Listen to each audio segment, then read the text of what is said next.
ஐஸ்வர்யா கருத்தரித்தல் மையங்களில் ஜனவரி 30 முதல் பிப்ரவரி 5 வரை இலவச ஆலோசனை மற்றும் சிகிச்சைகளில் மாபெரும் சிறப்பு சலுகை. அனைவருக்கும் வணக்கம். நான் நந்தினி. நாடாளுமன்றத்தில் இன்னைக்கு மத்திய நிதியமைச்சர் நிர்மலா சீதாராமன் 2026-27 நிதியாண்டுக்கான பட்ஜெட்டை தாக்கல் பண்ணினாங்க. தங்கம் வெள்ளி ஏறி இறங்கி போக்கு காட்டிக்கிட்டு இருக்கு இல்லையா? இதனால் இந்த பட்ஜெட்டில் தங்கத்தின் மீதான இறக்குமதி வரி பற்றி ஏதாவது ஒரு அறிவிப்பு வரும், தங்கம் விலை குறையும் அப்படின்னு எல்லோரும் எதிர்பார்த்துக்கிட்டு இருந்தாங்க. ஆனால் அப்படி எந்த ஒரு அறிவிப்புமே வெளியாகாத நிலையில் இனி அடுத்து தங்கம் வெள்ளி விலை என்னவாகும் அப்படிங்கிறது தான் பலருடைய கேள்வியும். தங்கம் வெள்ளி விலை மேலும் குறையுமா, நிபுணர்கள் என்ன சொல்கிறாங்க, இந்த பதிவில் விரிவாக பார்க்கலாம்.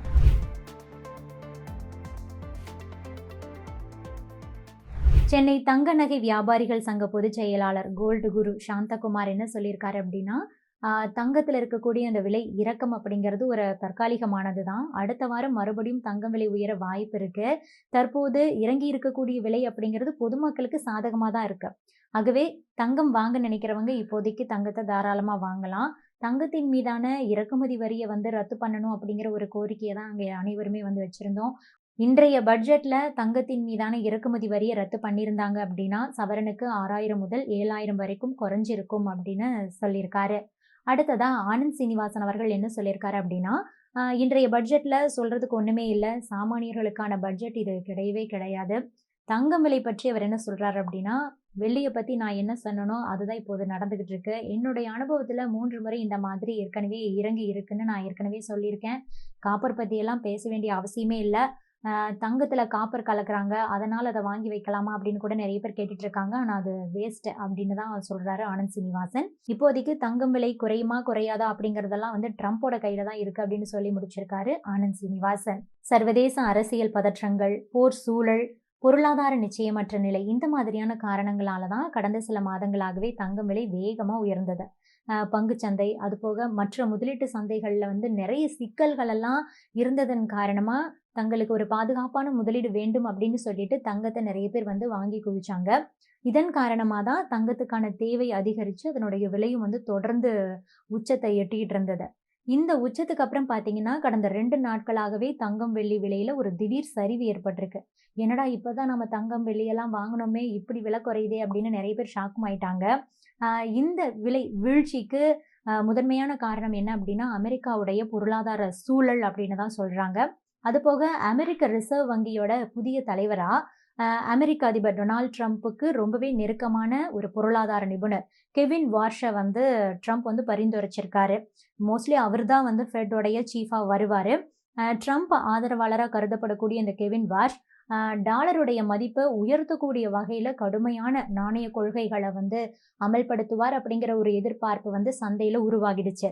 டாலர் மதிப்பு உயர்ந்ததுனாவே தங்கம் மற்றும் வெள்ளி மாதிரியான உலோகங்களுடைய தேவை அப்படிங்கிறது குறையும் இல்லையா? அதனுடைய தாக்கம் தான் இந்த மாதிரி அதனுடைய விலையில பிரதிபலிச்சிருக்கு அப்படின்னு சொல்லிட்டு நிபுணர்கள் இப்போ அவங்களுடைய கருத்துக்களா சொல்லிக்கிட்டு இருக்காங்க. அதாவது ட்ரம்ப்புக்கு ஆதரவான கெவின் வார்ஷ் ஃபெட்டோட சீஃபா வர்றாரு அப்படிங்கிறதுனால அவர் டாலருக்கு தான் முக்கியத்துவம் தருவாருங்கும் போது நமக்கு தங்கம் வெள்ளியுடைய விலையில இந்த மாதிரியான ஒரு எதிரொலிப்பு இருக்கு அப்படின்னு சொல்றாங்க. இதுக்கப்புறமா இன்னொரு முக்கியமான காரணம், முதலீட்டாளர்கள் லாபம் பார்க்கக்கூடிய ஒரு நோக்கத்துல தங்கம் மற்றும் வெள்ளி ரெண்டுமே பார்த்தீங்கன்னா வரலாறு காணாத உச்சத்தை எட்டிருச்சு அப்படிங்கிறதுனால அவங்க போட்ட முதலீடுகளை வெளியெடுக்க ஆரம்பிச்சிட்டாங்க. கொஞ்சம் கொஞ்சம் வெளியெடுத்து விற்க ஆரம்பிச்சிட்டாங்க. அப்படிங்கிறதுனால அந்த விற்பனை அழுத்தம் மார்க்கெட்ல பிரதிபலிச்சிருக்கு. அதனாலையும் விலைகள் குறைஞ்சிருக்கு அப்படின்னு சொல்றாங்க.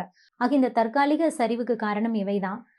இந்த சரிவு நிரந்தரமா இல்லை இது தொடருமா அப்படிங்கிறதையெல்லாம் நம்ம இப்போதைக்கு சொல்ல முடியாது. ஆனாலும் சர்வதேச பொருளாதார முடிவுகள் எப்படி இருக்கும், முதலீட்டாளர்களுடைய நகர்வு எப்படி இருக்கும், ட்ரம்ப் எந்த மாதிரி நீ நடந்துக்க போறாரு, அவர் மூலமா அவர் அப்பப்போ ஈரான் மேல போர் தொடுக்கிறேன் அப்படிங்கிறாரு, அடுத்து கிரீன்லாந்து மேல போர் தொடுப்பேன்னு சொன்னாரு, ஆனா அது மறுபடியும் மாத்தியும் பேசியிருக்காரு. ஸோ அவருடைய பேச்சிலையும் கூட தங்கத்துடைய விலை கண்டிப்பா அடங்கி இருக்கு அப்படின்னு தான் சொல்லணும். அது போக அவர் எடுக்கக்கூடிய முடிவுகளை பொறுத்து முதலீட்டாளர்களுடைய நகர்வுகளும் இருக்கும். அதை பொறுத்து தான் தங்கம் வெள்ளி விலை எப்படி இருக்குங்கிறத சொல்ல முடியும்னு சொல்லியிருக்காங்க பொருளாதார நிபுணர்கள். இது பற்றி நீங்க என்ன நினைக்கிறீங்க? உங்களுடைய கருத்துக்களையும் பதிவு பண்ணுங்க. Subscribe to One India and never miss an update.